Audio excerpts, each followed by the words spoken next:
la review de SmackDown. Bienvenue à tous. N'oubliez pas de lâcher un pouce bleu, de vous abonner à la chaîne, ça fait toujours plaisir. On va faire une review on va dire les choses, c'est peut-être surprenant aussi, c'est possiblement l'un des meilleurs épisodes de SmackDown depuis assez longtemps. Il y a évidemment des mauvaises choses qui se sont passées, il y a toujours c'est quand même catastrophique qu'une compagnie avec autant de budget ne sait pas construire un show et ne sait pas construire comment la review de SmackDown. Bienvenue à tous. N'oubliez pas de lâcher un pouce bleu, de vous abonner à la chaîne, ça fait toujours plaisir. On va faire une review honnête, bien évidemment, de ce SmackDown qui, je vais le dire honnêtement, je vais commencer par ça, c'était plutôt un bon show. Ça fait très longtemps qu'on n'a pas eu un très bon SmackDown. Après, c'est pas difficile, hein, c'est pas difficile de faire mieux que ce qui a été fait avec Pat McAfee. Voilà, même avant Pat McAfee et même après Pat McAfee, c'était un show dépressif. Et ce soir, on a eu beaucoup de choses, on a eu de très bonnes choses, bien évidemment, des débuts. On va parler des principaux événements de ce SmackDown. Voilà. Je vais commencer par une chose qui pour moi me déplaît beaucoup. Et donc on va commencer par des choses qui sont pas, qui me plaisent pas et qui certainement ne plaisent pas à beaucoup de personnes. Mais ici je donne mon avis. J'ai créé cette chaîne pour vous donner mon avis. Donc je m'en fous vraiment ce qui se dit sur Twitter et tout. Parce que certainement, je vous l'avais dit dans la review de WrestleMania, les avis des fans, c'est catastrophique, c'est vraiment catastrophique. Mais la première chose qui revient, et je pense que ça méritera une vidéo spécialement pour ce sujet, c'est la Bloodline. Encore une fois, on a la Bloodline sur SmackDown. Encore une fois, on a la Bloodline avec 3 segments.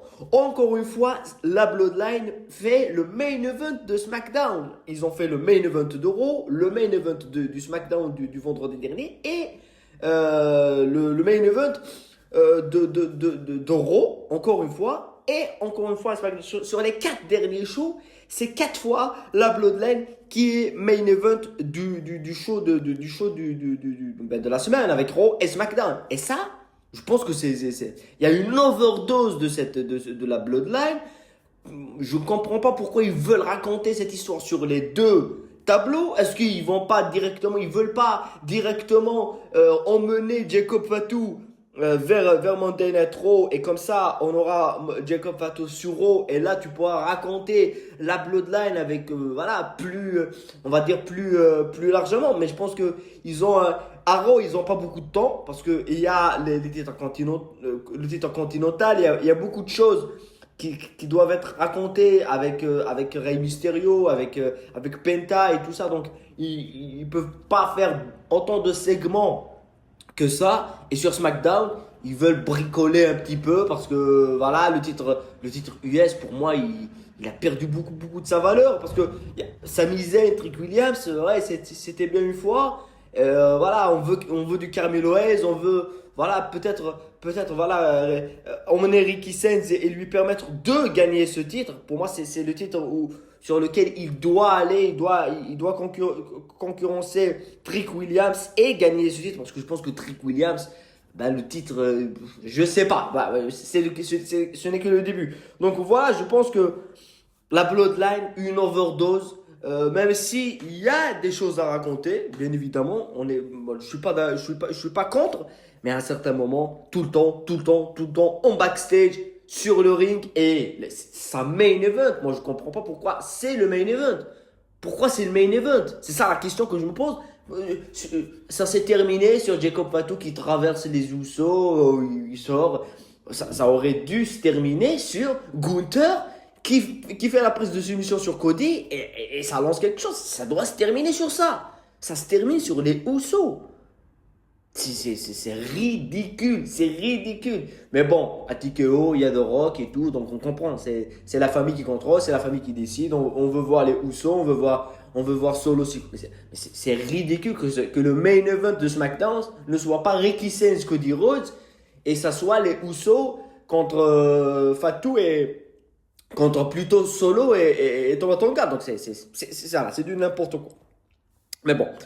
La première, voilà, la chose, maintenant j'ai dit ce que j'avais à dire sur ça, sur cette overdose de la Bloodline. Maintenant, on va parler des choses sérieuses et des bonnes choses. Le show commence avec Cody Rhodes, qui fait son entrée sur le ring à Oklahoma. On est à Oklahoma, à Tulsa, Oklahoma. Il rentre, il parle, il dit que voilà, il est à 100%, à 100% médicalement clair pour combattre. Donc, il est remis, mais pas, il n'a pas dit à 100%, mais il a dit qu'il était remis. On va voir plus tard qu'il n'est pas vraiment à 100%. Et il dit que voilà, qu'est-ce qui est nouveau pour Cody Rhodes. Et là, tu as la musique de Ricky Saints, que malheureusement, beaucoup de fans ne connaissent pas, et on n'a pas eu cette hype, cette big hype que mérite Ricky Saints, qui est l'ancien champion de NXT, qui est un talent magnifique, et on l'a vu on le voit encore une fois sur le ring, on le voit au micro. Voilà, ça promet. Donc on a Ricky Saints qui parle, qui joue le rôle de méchant, voilà, le truc classe, le truc, voilà, c'est moi le meilleur, c'est tout ça. Et c'est Cody Rhodes qui lui donne le match. Il lui dit, oh, tu veux un match? Eh ben, ce soir, Ricky Saints contre Cody Rhodes, on aura ce match à SmackDown. Et c'est là où je me dis que ça rejoint ce qu'on disait sur la Bloodline. Ce match-là, quand tu vois le match en lui-même, et tu vois le match de la Bloodline qui est merdique, mais à un point, c'est catastrophique. Ils peuvent même pas à 4 sur. Et ça vire les Wyatt Six, et ça vire Aleister Black, alors que sincèrement, la Bloodline, à part, tu retires sur le match les Usos et Solo et Thomas Tonga, tu retires Fatou qui rentre et qui pète tout le monde. Ben, c'est un match de merde. C'est un match de merde. Mais le Ricky Saints Cody Rhodes, c'est un match technique avec des prises de soumission sur le ring. Il y a Ricky Saints qui fait des trucs, qui fait le old school de l'Undertaker. Il y a de très belles choses. C'est un très beau match. Vraiment un très beau match qui se termine avec un Crossroads, victoire de Cody Rhodes. Là, on va revenir à ça plus tard. Mais sincèrement, c'est ça le main event de SmackDown. C'est ce match-là qui doit être le main event de SmackDown. Mais c'est ridicule. Ce que fait la WWE, ils savent même pas comment construire un show. C'est pas normal. Là, t'as pas besoin de réfléchir. T'as pas besoin de réfléchir. Mais bon. Donc, plus tard dans la soirée, Cody Rhodes revient pour combattre contre Ricky Saints. On a eu un très beau match avec plutôt on va dire des bonnes choses, de très bonnes choses. Et ça a été plutôt moyen. Je me rappelle pas de la durée du match, mais c'était un très beau match. Moi il m'a plu. Et à vrai dire, il y a que ceux qui connaissent pas le catch qui disent des conneries. Parce que quand tu vois Cody Rhodes, à part le Cena Cody Rhodes de WrestleMania 41 qui était catastrophique et c'était la faute de The Rock, on a eu Travis Scott, mais c'était de la merde. Cody Rhodes, toujours, c'est des top matchs. Cody Rhodes in ring, c'est du très très haut niveau, et il a donné, pour moi, le dernier match de Cena, c'est Cody Rhodes Cena à SummerSlam, 40 minutes, c'était magnifique. Et Cody Rhodes, Ricky Saints, c'est beau. On a eu Cody Rhodes Oba, on a eu déjà Cody Rhodes Oba famille. Voilà, Cody Rhodes dans le ring. Et même le match avec l'histoire qui est racontée, qui était catastrophique avec Orton, le match il n'était pas dégueulasse. Voilà, on parle de in-ring. Donc voilà, Cody Rhodes toujours à nous sortir de très bonnes choses. Et Ricky Saints, sincèrement, pur talent, j'adore, moi j'aime bien. Et j'aimerais il y a des gens qui disent il a perdu pour son premier match, et il a perdu contre Cody Rhodes, il a perdu contre le champion de la WWE. Les gens ils sont cons, mais vraiment il y a des fans, ils sont vraiment cons. Ils disent Cody Rhodes il enterre les talents. Quoi, il va perdre? Cody Rhodes il va perdre pour Ricky Saints parce que c'est Ricky Saints? Il n'y a aucune logique derrière ça. La WWE et les catcheurs sont protégés. On ne les fait pas perdre tout le temps. On ne les fait pas perdre tout le temps. On les fait pas perdre contre n'importe qui. Genre demain, je sais pas, voilà, je sais pas, quelqu'un qui arrive de NXT et il joue face à Roman Reigns, il bat Roman Reigns. C'est n'importe quoi. Et pour moi, l'idée déjà elle-même, l'idée que Ricky Sales pour son premier match, il affronte Cody Rhodes, ça en dit beaucoup de ce que pense la compagnie de Ricky Sales. On pense que tu es le futur, que tu vas faire des choses. Donc on te donne un match contre le champion de la compagnie. Et tu perds en faisant un très bon match. Et tu vas construire sur ça à l'avenir. Tu vas te dire, oui, j'y étais presque et tout et tout. Et tu vas aller chercher quelque chose. Tu vas aller chercher déjà le titre US. Pour moi, la suite, c'est le titre US. Voilà. Ricky Sales doit aller chercher le titre US. Voilà. Il doit le gagner en plus. Parce que techniquement et tout et tout. Et pour moi, ça va être la chose la plus intéressante à voir. C'est, voilà, avec Trick Williams. Peut-être Rick Williams avec Sami Zayn, on en a marre, voilà, on en a marre, on veut plus voir ça. Voilà, donc Ricky Sales, très très bon début, début des superstars d'NXT, c'est vraiment une très très bonne chose et ça améliore, on le voit, ça améliore le show en général et pas que la division, même la division féminine. Je vais dire un mot plus tard en fin de vidéo. Donc après le match. Après la victoire, Cody Rhodes célèbre et là, tu as l'intervention de Gunther. Gunther qui vient et qui fait sa prise de soumission. Qui fait sa prise de soumission avec le sleeper hold et Cody, il était déjà, je l'ai dit en début, il était certainement prêt à combattre, mais il n'était pas 100%. Il était à 70, à 60. Il avait un petit peu, voilà, il a vendu ça très très bien sur le ring. On sent qu'il n'est pas à 100%. Donc là, c'est Gunther. C'est Gunther qui attaque Cody Rhodes. Moi, sincèrement, c'est ce que j'ai dit, c'est ce que je répète. Il y a des gens qui aiment le catch et qui n'aiment pas Gunther. C'est pas normal. Il y a un problème quelque part. Il y a des gens, ils suivent le catch, ils n'aiment pas Gunther. Ils disent que Gunther est ennuyeux. Gunther est ennuyeux. Mais vous ne connaissez pas le catch en vrai. Mais vous ne connaissez pas ce que ça veut dire le catch. Gunther, c'est un méchant, mais de zinzin. C'est un méchant de malade. C'est un catcheur sur le ring qui fait des très bons matchs. On l'a eu à WrestleMania contre Seth Rollins. Très très bon match. Donc dans le ring, il est très bon. Au micro, il joue très bien son rôle de méchant. Et il y a beaucoup de choses à raconter avec Cody Rhodes. Beaucoup de choses à raconter. Déjà, Gunther, c'est lui qui a mis à la retraite John Cena. Et Cody, on sait que John Cena, c'est son héros, il prend la place de John Cena et tout. Et tu peux raconter ça. Et après, comment on est arrivé là? On dit que c'est la faveur de Polyman. Parce que Brock Lesnar ne va pas revenir. Brock Lesnar a pris sa retraite. Il ne va pas revenir pour se mettre à la retraite par Gunther ou par quelqu'un d'autre. Brock Lesnar, c'est terminé. Donc Gunther, on a besoin de quelque chose. Et moi, ce que je veux, c'est déjà, pourquoi pas, faire un match à Clash en Italie, par exemple. Pas à Backlash, impossible. Parce que tu n'as pas beaucoup de temps pour raconter beaucoup de choses. Peut-être à Clash en Italie.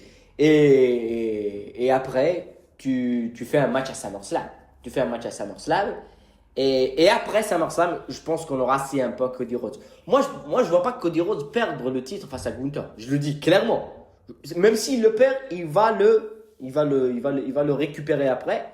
Mais il faut que Cody Rhodes ait la ceinture pour qu'on ait Cody Rhodes CM Punk. Parce que sinon, ça n'a pas de sens. Parce que c'est un Punk qui veut le titre. Et même ceux qui disent Orton, ils disent que Randy Orton, même l'histoire Randy Orton, Cody Rhodes, on a besoin de ceinture parce que Orton veut le 15e titre. Et là, c'est là où je comprends la WWE. Parce que le choix de Gunther, il est parfait. Parce que Gunther, c'est un méchant, c'est un heel. Et que beaucoup, pour ne pas dire tout, l'univers de la WWE, les fans le détestent, surtout après avoir envoyé AJ Styles, avoir envoyé John Cena à la retraite. Il l'aime pas. Donc il va se faire huer, mais facilement. Cody Rhodes va se faire adorer par le public. Déjà, Cody Rhodes, on l'a vu, depuis beaucoup d'entrées, il est acclamé. Les fans aiment Cody Rhodes. Il y a une différence ultime entre les fans dans le ring et dans les salles et les fans sur Twitter. Voilà, sur Twitter, Cody Rhodes, on en a marre et tout.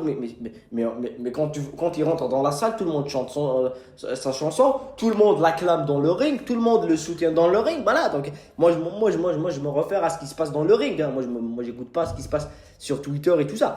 Donc Gunther, moi j'aimerais bien voir beaucoup de promos, voilà, beaucoup de promos sur ce match. Ne pas donner de la physicalité direct, même s'ils ont donné directement de la physicalité dès le début, parce qu'il attaque, parce qu'il doit être attaqué pour lancer cette rivalité. Mais je veux avoir de la promo, je veux avoir Gunther qui va très loin avec Cody Rhodes. Et je veux voir je veux voir Super Cody. Sincèrement, c'est là où il doit être super. Parce que Cody Rhodes, il dit une phrase, il dit easy to find, harder to beat. Donc c'est facile de me trouver, c'est difficile de me battre. Mais là, il va affronter Gunther. Et là, celui qui perd, il perd gros. Ah, celui qui perd, il perd gros. Mais pas vraiment gros. Parce que celui qui peut perdre gros, ça serait Cody Rhodes. Hein. Ah oui, parce que Cody, il était malmené face à Orton. Il était malmené dans ses combats même avant. Donc là, il doit sortir le Super Cody.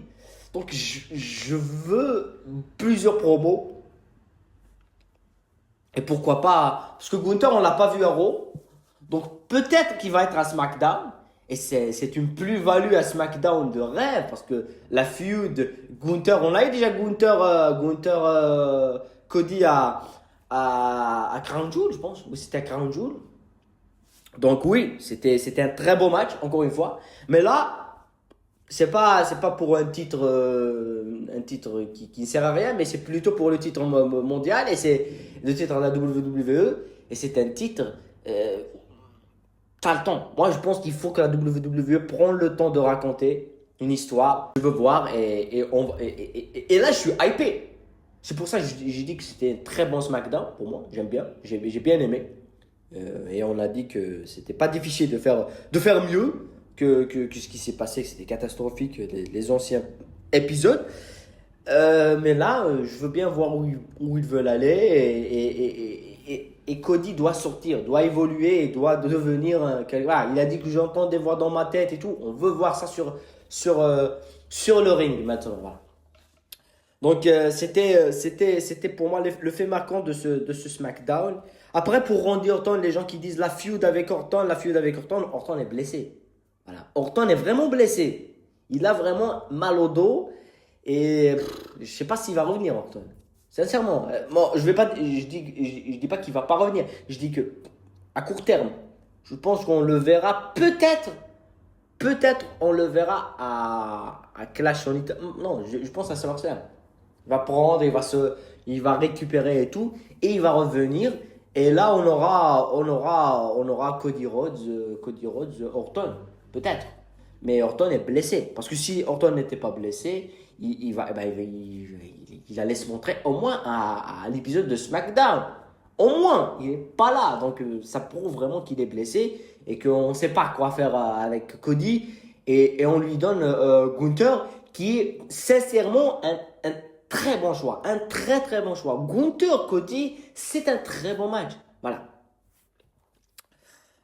Après, je voulais finir sur la division féminine. Il y a eu certains matchs avec Royce Keys. Bon, ça m'intéresse pas, sincèrement. Je le dis carrément. C'est pour moi, comme la division par équipe de SmackDown, c'est nul. On a encore une fois la Bloodline qui vient, donc c'est nul.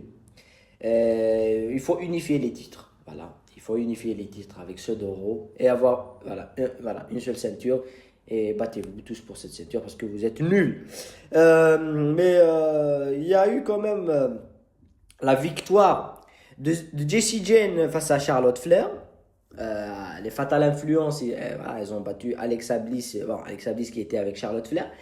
Et là, j'aime bien aussi, parce que je pense que ce que ramène les Fatal Influence avec Jessie Jane, c'est très bien. Ah, ça joue, c'est des heals et elles sont très, très, très, très, très bien. Et ça manquait de fraîcheur. SmackDown manquait de fraîcheur. Là, ça nous tease un match 3 contre 3. Donc, les Fatal Influence, Jessie Jane, avec Charlotte Flair, Alexa Bliss et Rhea Ripley. Pour moi, la logique, je le dis, ça serait Jessie Jane contre Rhea Ripley pour le titre. Et j'aimerais bien voir Jessie Jane gagner le titre. Sincèrement, elle vient d'arriver. Oui, elle aura besoin d'un petit peu de temps. Mais là, tu lui donnes une victoire face à Charlotte Flair. La semaine passée, et elles ont intervenu et elles ont pété la gueule à Rhea Ripley. Donc, possiblement, ça va continuer. Voilà. La prochaine, ça va être Alexa Bliss.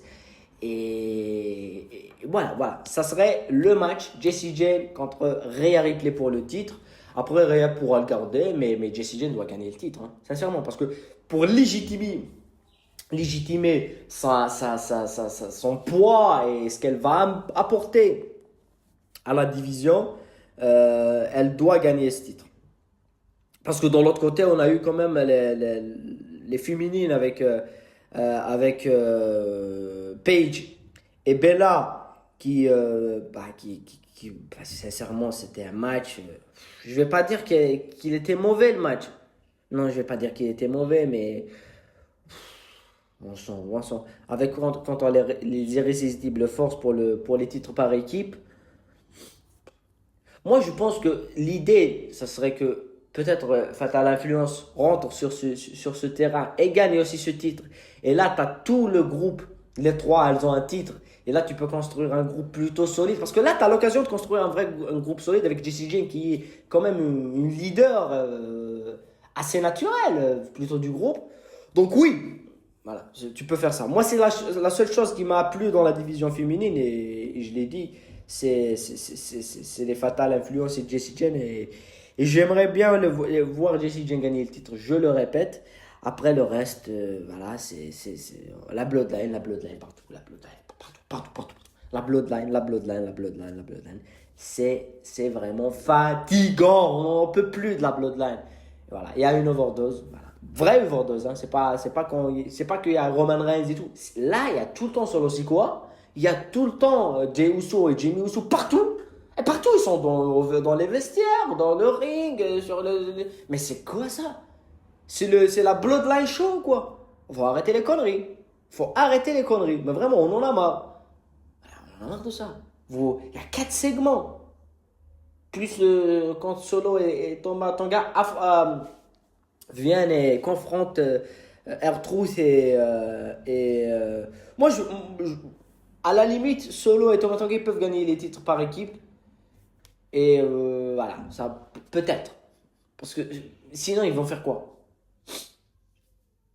C'est que des pantins, mais c'est ridicule.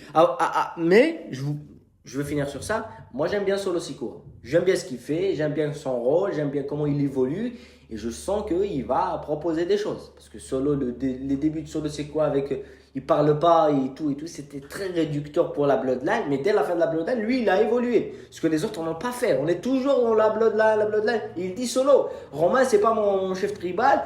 Et donc, voilà, ça va amener.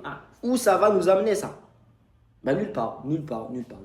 Parce que ils ont construit Jacob Fatu d'une façon tellement solide qu'on se dit que comment il va perdre le titre? Sincèrement. Parce que si Jacob Fatu, avec le Tonga Death et tout, il perd le titre. Parce que là, il tape tout le monde. Hein. Il a tapé, il y a une semaine à SmackDown, toute la Bloodline. Jimmy, Jay et tout le reste. Puis, à Raw, c'était Roman. Et là, encore une fois, Tonga à travers la table, Solo Sikoa et tout. Donc, s'il perd face à Roman, ben, ça le tue. Ça le tue carrément. Et comment il va perdre? On va encore une fois avoir les Usos qui vont intervenir dans le ring. Ça, voilà. Je suis hypé pour Cody Gunther. Mais pas à Backlash. Moi, je ne suis pas d'accord. Je ne veux pas voir ce match à Backlash. Je veux voir ce match soit en Italie, Mais avoir du temps pour raconter quelque chose et peut-être en utiliser quelque chose à SummerSlam. Et il y aura des choses très intéressantes à voir et on va suivre tout ça, bien évidemment, ensemble. C'était la review de SmackDown. Voilà. N'oubliez pas de lâcher un like, de laisser un commentaire, de vous abonner à la chaîne. On se retrouvera à Monday Night Raw pour la review de Monday Night Raw. Et il y aura aussi le prono Backlash. Voilà. Je vais vous pronostiquer, vous donner mes pronostics pour Backlash. Et il y aura d'autres vidéos, d'autres reels, voilà, tout ça qui va sortir sur la chaîne. Prenez soin de vous, la paix sur vous.